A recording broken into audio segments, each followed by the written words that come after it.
চেষ্টা করে উপরের দিকে উঠতে পারে নাই, কাকা পড়ে গেছে পানিতে। আপনি উঠে আসেন আর সাইডে চলে যান, এক পাশে দাঁড়ান। এবারে পরের প্রতিযোগী, আপনি সামনে আসেন।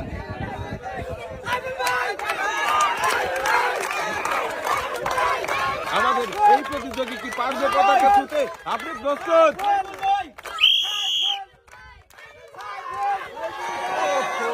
কাকা লাভ দিয়ে একদম পানিতে পড়ে গেলেন। আপনি উঠে আসেন আর সাইডে চলে যান। আমরা এবারে ডেকে নেব পরের প্রতিযোগী।